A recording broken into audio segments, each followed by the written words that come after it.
Hi all. Um, what you're currently seeing is a big experiment. The practice that I've been doing for 15 plus years. This is known as Baguazhang, which is the Chinese. Well, technically, that's the martial art, but I'm not doing martial arts for this anymore. And I've dropped all of the aspects that are related to martial arts. So I'm observing this practice purely from the Qigong perspective. And again, when we're talking about the Qigong, it's the matter of like you can do Qigong for health, for like healing something. But one of the most important targets I'm looking for is the known as the alchemical. The alchemical aspect of Qigong in general is something that allows you to, first of all, to become consciousness, to like, start observing this internal treasure. So Chinese call this qi, or life energy, or it don't matter how you call it really. Just if you feel it, then it starts being a real value, a guiding value in your life. If you don't see this, it's just a mental idea. This doesn't make sense. Just better go to gym and lift some weights. And these mechanisms of this internal circular motion, they do affect the overall understanding of life and the principles of what you do, how in particular, and why. Since we're supposed to be talking about a very particular, specific thing, so I'm going to give an overall idea of the very first basic steps that one can consider in order to get started with this practice I'm doing for 15 plus years, which is the Baguazhang, the specific form, which is called the Yangsheng Baguazhang neigong, which is literally translated from Chinese, something like cultivating the life by the internal work, something like that. Again, this is the alchemical principle that intends to become a better person. You might be wondering how on earth you can become the better person just making some movements. Well, actually you can't, but making movements a bit different than they're usually used to helps us to realize that all of the troubles that we have its own reflection in the way how we move, in the wrong way how we move. And we start fixing this, we start seeing like this issues and problems, not from the mental perspective, from the particular physical and practical perspective that we can start altering. And this is the particular practice that leads not to the mental changes of just thinking differently about things, but actually living differently within your own body. And that's the way how you can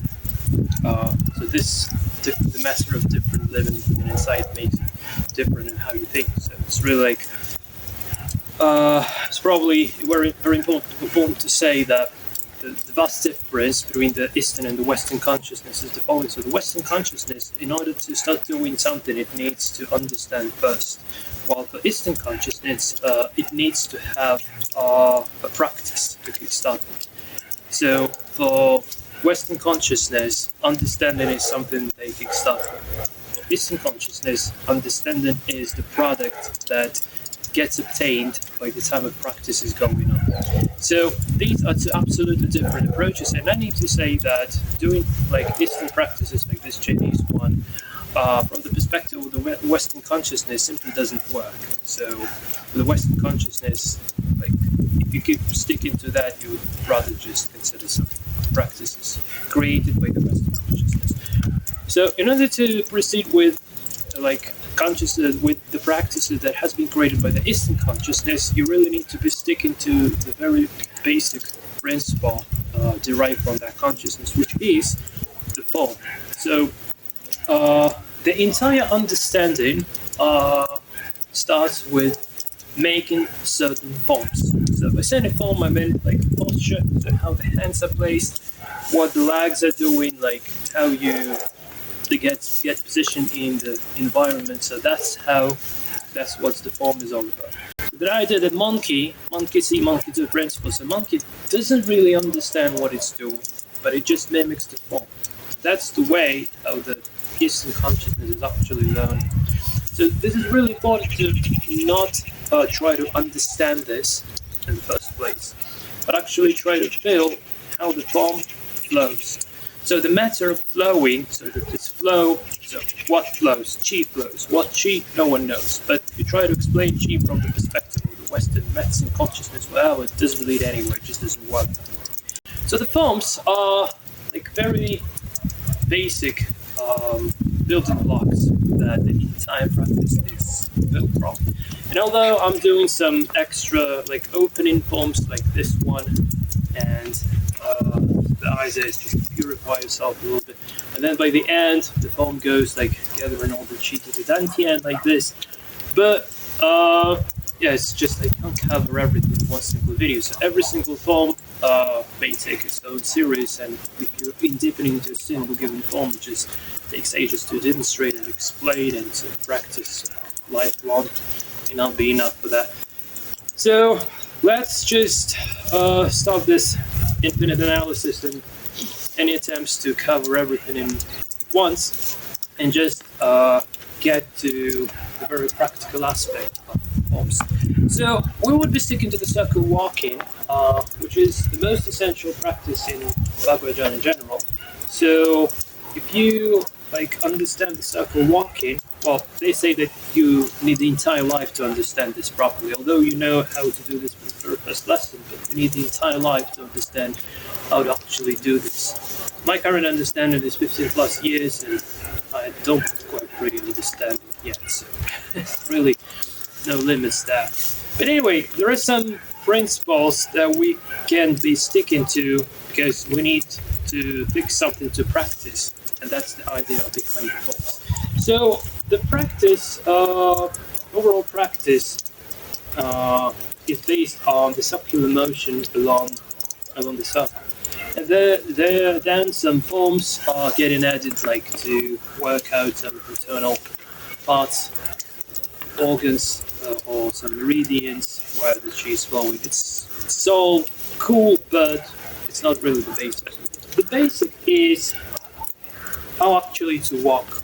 And if we have a look at the circular motion, it might seem that that's just the only step, which everyone references as the bagua step that we are doing. But actually, it's not really that true. So this step that you're walking along the circle, it contains, well, I would say up to 4 steps. Well, it depends on how you count, but just let me show what I mean by saying that. So let's kickstart with the simple circle walk.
So I can start with something known as lowering your chi, and well, it's really, I don't know how to explain this. But anyway, so when we're walking the circle like this, it seems like I'm making a single step at a time, but there are many aspects within this particular step that I'm doing. And well, quite interesting is that when I actually do it, I'm not even thinking about those four aspects. They are just happening naturally. But in order to make that happen, you probably need to experience those particular aspects in separate in order to to make them being combined into all together. Well, there is an alternative approach, and to be honest, I was actually told that as an alternative approach, you can just start walking the circle without pretty much understanding anything. And then these aspects are getting clear.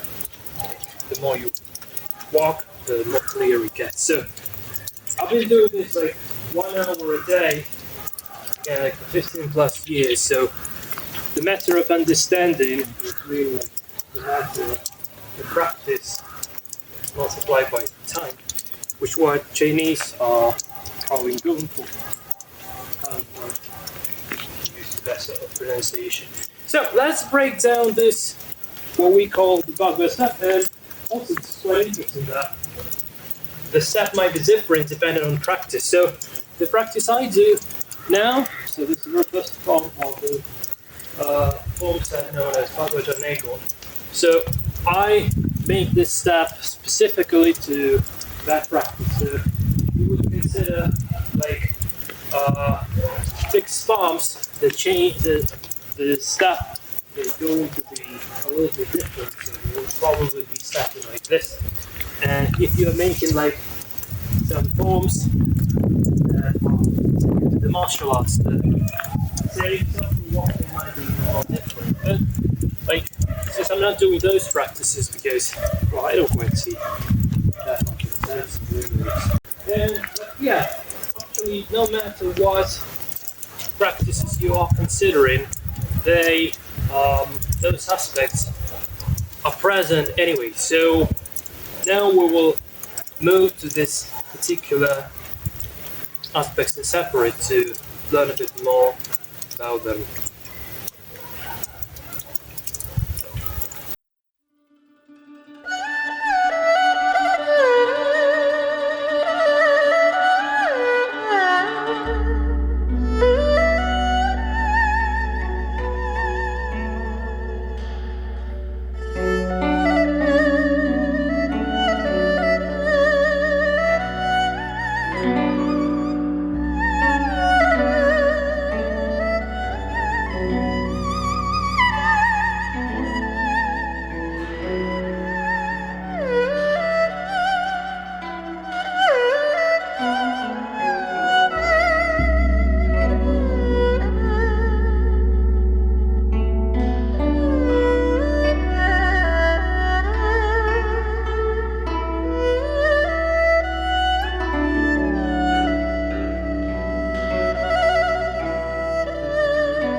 Okay, so the very first aspect of principle or step,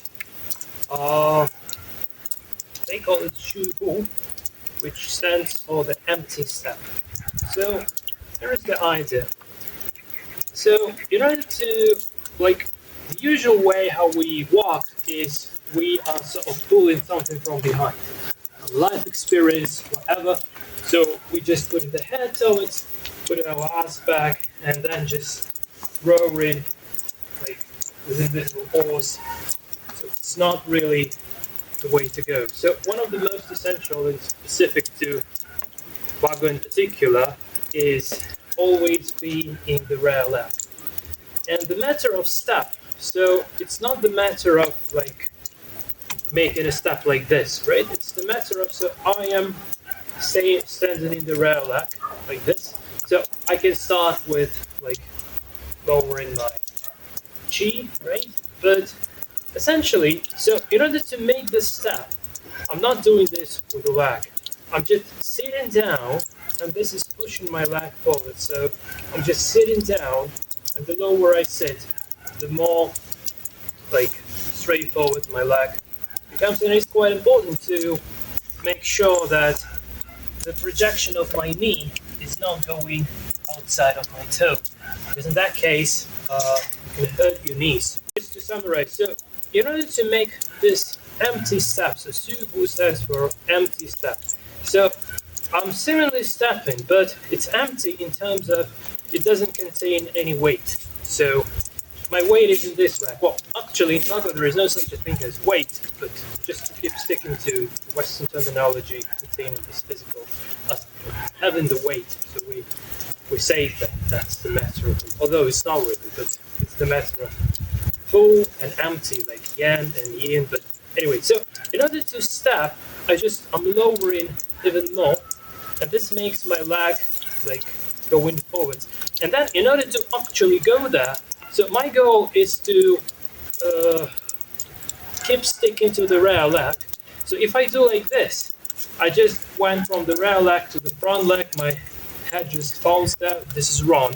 So in order to like keep staying in the rear leg, all I need to sort of suck the ground inside so that I'm kind of sticking to being in the rear leg all the time. So in order to make a step, I'm not going from above like this, but instead I'm sort of flowing from below in order to make this flow actually possible. So this really feels like you're just like stuck in the ground like this, like stuck in the ground inside. And they even say this, like the toes should be doing like this, but it's not really the physical, like it's not like that. It's just this is how it works. So you just like, so I'm doing this like a bit bigger to make it clear. It's not happening that it's not like that really, but just to give an idea. So in order to make a step, in order to like put the leg forward, I'm just sitting down, and then in order to shift the weight, again, I'm just like crawling from below. So sitting down and sort of sucking the ground, crawling from below. So this is how it works. Then to turn, I do this T step, so knees are together, and legs goes like this. So go with this T step, and then again. So in order to make a step, I just go down a little bit, and I'm just sucking the earth and just crawling from below. So that's how it happens. Now again, just sitting down here, this makes my leg go forwards, and then I'm just sucking the ground back here, and that's how I go. But essentially, don't have to do this with my hands. So what I can do, so I just do this internally, and those are tiny little details that are not usually seen when you see these internal practices. So this is just happening like internally. You don't quite see this. So once this step is clear, the second step is similar, but not really the same. So the idea behind the second step, so this was the first aspect that is present when we are like walking the circle. So this is one of the most essential, which is known as doing this empty step subu, or like always being in the rear leg. Another seemingly controversial, but still essentially the same thing. So when we say like this, So let's say we just make this empty step, and then we just sort of suck in this ground. But then, instead of just going to this leg, there is an additional effort to take, which is you do not lift the heel like this. So the idea is to keep lowered, to keep crawling. So the idea is you just slightly lifting the toe. This is not like seen, but internally this feels like as if you've been slightly lifting the toe. And by the fact lifting the toe, the heel starts off pushing the ground like this. And this step is known as to lift the heel. So heel gets lifted the last one. So just not like this, like this.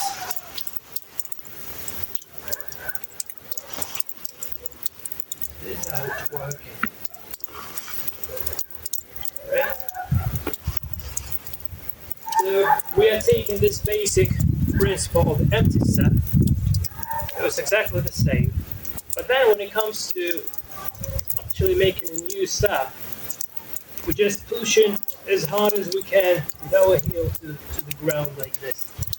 And then it just naturally goes to this empty step position like this. So this was the second step.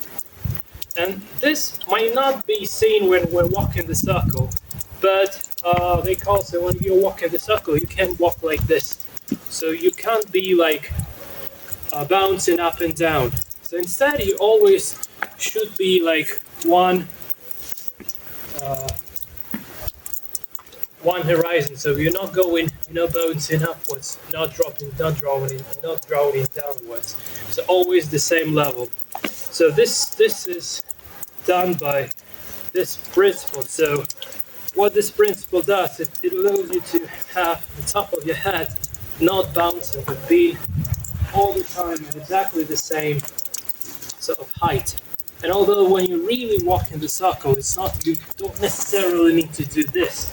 But the idea that when you're actually walking the circle, the top of the head is not bouncing like this, right? So it just always stands on exactly the same height, exactly the same level. So that's the application. That's how this aspect has been, how it shows up in the overall practice. The next one is something that you could have seen this if you haven't watched how Chinese are doing bagua. They usually just start with this particular step and not showing pretty much anything else for some unknown reason. But the idea is that you're actually trying to, like the car with the wheels, like the front wheels are driving. So the front wheels are driving, and that's the idea of this step. So you have little wheels here in the toe, so they sort of like driving you forwards like this. Sort of driving forward. So this one is this tiny hook, which is just the step into toe, step into toe. So this is the most classical way of doing bagua stepping. But again, this is more specific to martial arts because although the internal application of this is just to initiate the motion, right? So just to slide, to glide. But in the martial arts, the idea that this is actually the hit, hits right over in here and actually breaks the ankle. It's really painful. That's the idea in the practical application.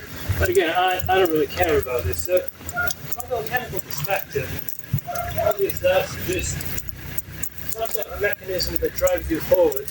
Like when you're upset, when you're down, what makes you want to live your life again, keep going, never give up, things like that. So just like this power that changes on the gun. So we have yin power, which is in the heels. This is the cultivation of the yin power. It's active, taking over, walking through no matter what.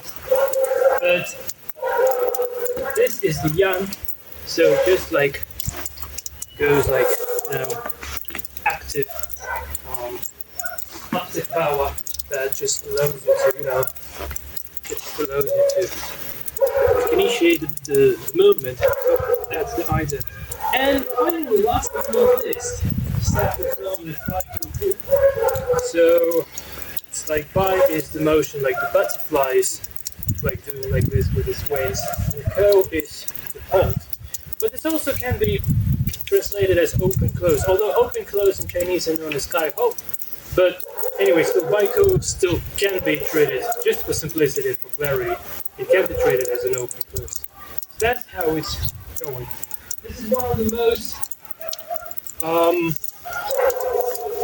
specific, well, one of the hardest, one of the most difficult steps, and especially principles to keep sticking to when you are actually practicing. So this step is something that like forms the circular motion. So without this step, there wouldn't be any circular motion. So if baiko is not there in bagua, if it's not available, then bagua would be like just go in the straight lines. But with this baiko, what is the most important about this step is that it actually allows the circular motion to be possible. That's harder. So how to make it? So like 90 degrees here and here, and the slight space here. And then when I go here, so again 90 degrees. So, and the rear foot and the front foot can't go like this. It just goes from here to like this. Then again, it goes like this and goes like this. So not like this. So it just goes here. That's what makes it ko. Right? So baiko, step which is really important because it gives this circular part of the motion. So without baiko, there's no circular motion. And like doing just like I do now is very beneficial to helping down, especially to men's health, by the way. Yeah, having any problems with sadness or something like this is really helpful. Yeah, so that's really helpful. So, these are the 4 steps. And now, let's have a look at how the circular motion is actually gets involved. I would say that circular motion is a sort of illusion. On the real deal, we have the motion on a square. So we have, when we are walking the circle, we have the internal leg and the external one. And just from the bare geometrical perspective, a very rough one. So what happens? So this internal leg, it always makes circle, like, square, square, goes square, square. So you just imagine that I have a square like this. So here, right? So I have the square, literally the square. So not quite sure if this is seen on the video, but just draw the square. So this is the square shape. So this is the inward shape. So this is how it works. So we have the vertices here, here, there, and there. So in order to place the leg properly, so you're standing outside of this square. So you put the leg into the very center of this square, right? And then the next leg is you put this to like 45 degrees on the vertex of this sort of square, so 45 degrees. And then again, the next step, you just go like the center between these two vertices. And then again, the outer leg like goes 45 degrees.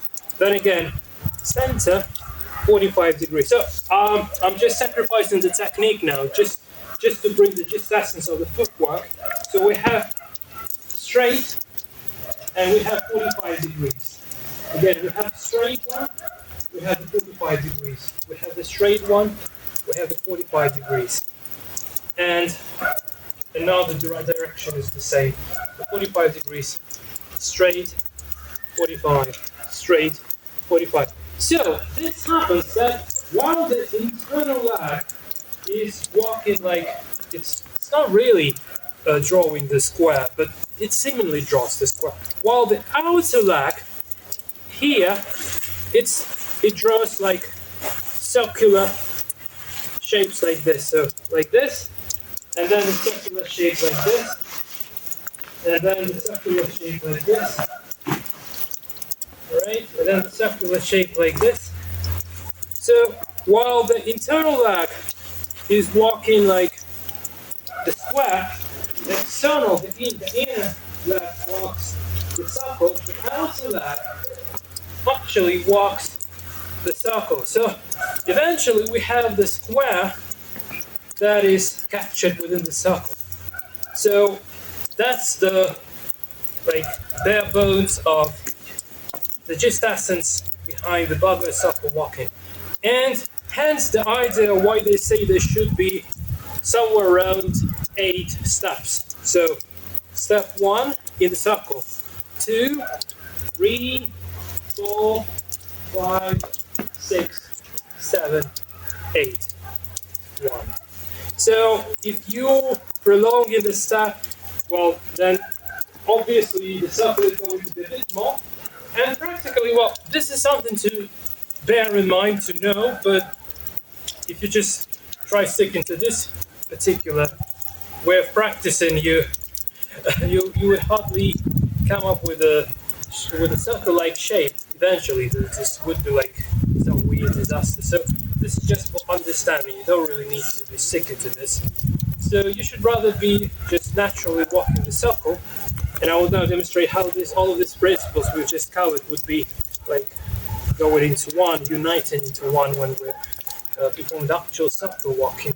So one last thing about this particular principle is just that the number of circles within this, the number of steps within the circle can be from somewhere like 6, 7 to 9, 10. So that depends on, so it's not always that perfect. It's okay, so sometimes you may go like really like circle gets smaller.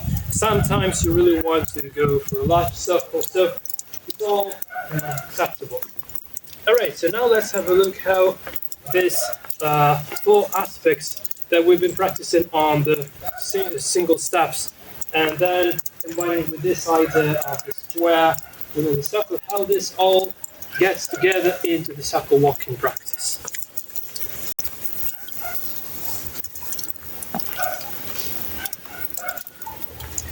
So like I've been mentioning before and earlier, it really depends on what are your goals in bagua in general, and depending on those goals, the way how you would be doing this circle walking would also be different. But again, in regards to the particular practice that I'm doing, which is called Yangsheng Baguazhang neigong, which is the life cultivation by the internal work in using the principles of bagua, which is the 8 diagrams translated from Chinese.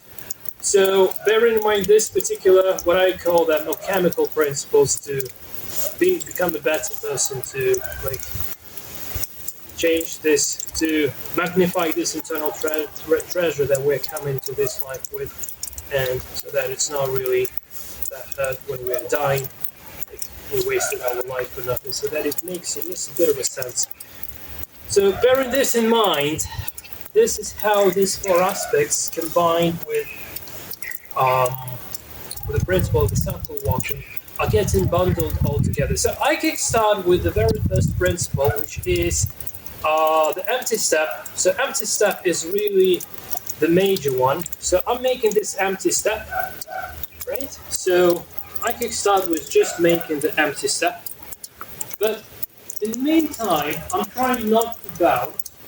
So when I not to bounce to my empty step, I bear in mind that my heel is sort of needs to be lifted, like the very last one. I'm not doing this like I'm demonstrating you now, but I'm bearing that in mind. And the fact of bearing that in mind gives me a smooth top hat level height that is constant and not changing at the time of walking. This is a very, very important Very important principle. So you can't walk like this, for instance, like this, or whatever. So it really needs to be like smooth. Then, in order to actually walk the circle, not the straight line, I keep sticking to this principle. So here, my hips are going just straight forward. So although my rear leg is like 45 degrees like this now, as opposed to my front leg, which goes there, I'm just sitting down, which prolongs my stuff. And here my hips are still like looking outwards. But then in order to create a circular motion, I'm just turning my hips inwards, like this. And this is known as twisting the waist towards the center. But it's usually been, like sometimes people just twist the shoulders, which is not natural. And no matter if you just twist the shoulders, walking like this doesn't make any sense because it just results in tension. This should happening naturally. So I'm going like straight line, and then when I'm going like the rear leg, I'm actually creating this circular motion. I'm also slightly creating the circular motion in here because I may not only sit down to initiate the step, I may also slightly twist my waist in order to prolong this step even more, because you just compare it on your own. So here, so that's how long I can step. But if I want to step further on, well, obviously I can break my structure, fall down, but that's not the way to go. So if I want to make the step a bit longer, I need to twist my waist towards the center, and this makes my step a bit longer like this. And this also keeps me like generally being turned towards the center, which in martial arts this results in this sort of a form, which I don't practice because that doesn't quite make sense to me, but just to give an idea in regards to the origin. So martial arts, the opponent is standing in the center of the circle, so hence the idea of twisting the waist. But like from the chemical perspective, this is just this sort of twist. What they allow you to do, they allow you to get concentrated more, and this just helps to, it just improves the speed of how fast you will start feeling your internal connections. This the matter of being whole generally. So anyway, so we have the first step, which is the empty step. So I always keep in the rear leg. Second principle, to avoid bouncing up and down, I kind of bear in mind that my heels should sort of be doing like this, although they do not, but I sort of bear that in mind. Then, in order to actually turn, I'm doing this, so literally I'm doing baiko. You see? I'm literally doing baiko. But here, here, here, here. Again, I just bear this in mind. I don't walk like this. But I do bear that in mind. And this baiko allows me not only walking like straight forward, but it also gives me the slight twist of my waist towards the center, which is significant and important in regards to generating the energy within the lower back where the kidneys are and the bottom of the spine. And this is known as like a big place where the life energy is being stored. So it's stored here in the kidneys. Like twisting this part is really important to activate the life energy. So it's really like, it feels some sort as if dog is trying to bite your ass. And in order to avoid that at any cost, you're starting going like this. So you don't really want the dog to bite your ass. So you're just making your ass really small and like going like this. So if you ever had that experience, it's something very similar. And last but not least, but again, since the practice I do is really not about martial arts, the principle of like the classical bagua performances that you see in YouTube videos, they will go like this. So they emphasize this sort of like tamibu, so starting into the very toe. But again, This is more like for martial arts. If I want to break someone's ankle, yes, I can practice for 10 years. If I practice for 10 years, I no longer really have the desire to break someone's ankle, so it doesn't really make sense anyway. But the idea of like moving towards the toe, so it's like the car which has the front driving wheels. So this is something like just something that makes me generating this move like forwards. So on the one hand I'm moving forwards, on the other hand I'm standing on the rear leg. Then, in order to avoid bouncing, I bear in mind the heels being uplifted with the very last turn.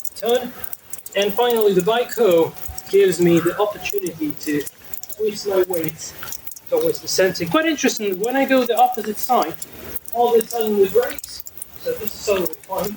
So in order to kind of maintain all of these four aspects when you go into the opposite direction, it just needs practice, because all they work, but they do not work the same. They work really differently.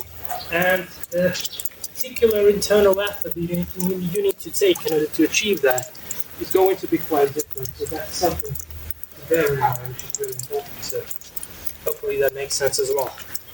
And finally, so just going back and forth, and well, there is a method to count how many circles you've been walking, like one way and another.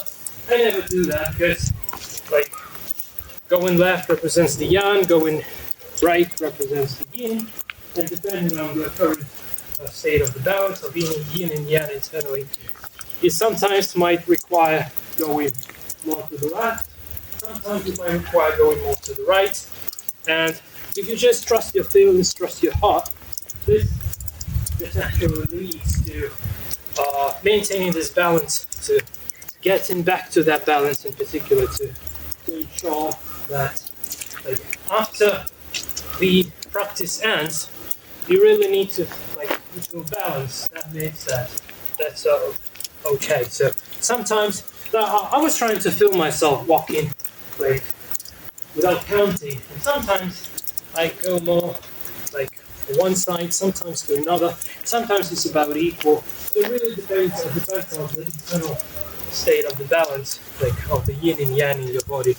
So yeah, and you can go like one side, then go another side as many times as you want. But when you're going for the very last side, so you get going like you know that you're about to stop your practice after going this direction. So it's really good to start the circulation. You just take one extra step to the left before you end the practice, and then you just do ko, and finally doing what is known as shogun, or gathering chi to dantian. So this is not essentially from the bagua, and I was rejecting this practice for a long time, although my teacher has been showing this to me. Well, but then I realized that just doing this shogun in the beginning and at the end is quite beneficial because it gives sort of more volume to your practice, and this just feels better. So when we start with this form, we're not gathering; we're just more likely in the beginning we like taking the energy and purifying ourselves to the ground, right? But at the end, we just like gathering all our chi to the dantian, which is the center. So sort of accumulator. So like work is done, we need to put the tools in order so that the next time we can find them in places. So that's the idea. And finally, which is put our hands to the belly. So three fingers down below. I don't know how this thing is called. So where you connect it to your mother when you're a child.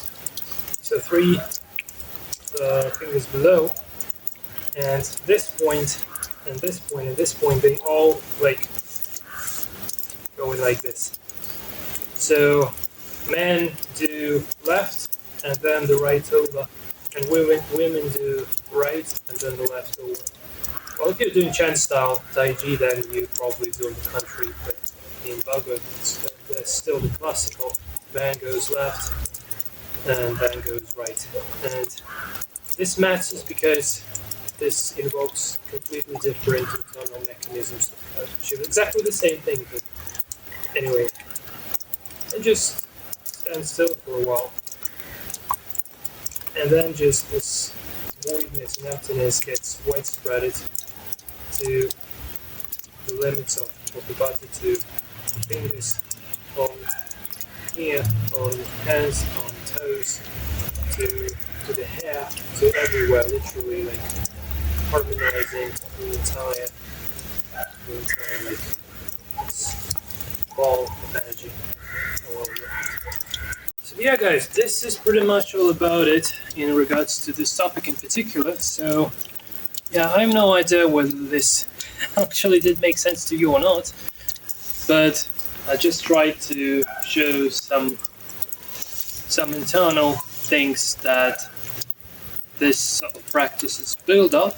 And like if you're just watching like as if it was dancing or something like this might not be as clear as what is that, but if you're diving deeper, this is just a very very scientific sort of thing, I would say. It's very scientific in terms of it just goes experimenting. By the time you're experimenting, you're revealing some secrets about your very own nature, and once those secrets are being revealed, then the way you envision in your own self and the way you observe the world is also getting changed. And then the matter of how you think of yourself and of others and of the world in general is no longer based on someone's mental ideas that has been put into your head by the media or whatever, outer sources. But this actually allows you to observe everything based on your very own nature and to have your very own thoughts, to live your very own life. Well, it's not that easy to do as opposed to how it sounds. And again, like after 15 plus years of doing this, I still feel absolute noob. So yes, every time feeling like you've just started. Anyway, so I have nothing else to say, but I'm really looking for your feedback. So please let me know kindly in the commentaries. Maybe you have some questions or whatever. And again, every single form. So there are more forms in this particular set of exercises, which if this series ever about to be continued, I will probably first just cover all the forms first. And then, so just to give this practice so that you watch the video, you know what to do, and you can actually like do this practice already. Because if you don't practice, you don't have this experience, there is no much sense of getting new information, watching new videos on the topic, because you won't have, the right questions would not arise in that case. And just collecting the mental ideas in your head doesn't make any sense because you already have a lot of those. You don't really need to pollute those with this one. So it's really better to go like from the practical perspective.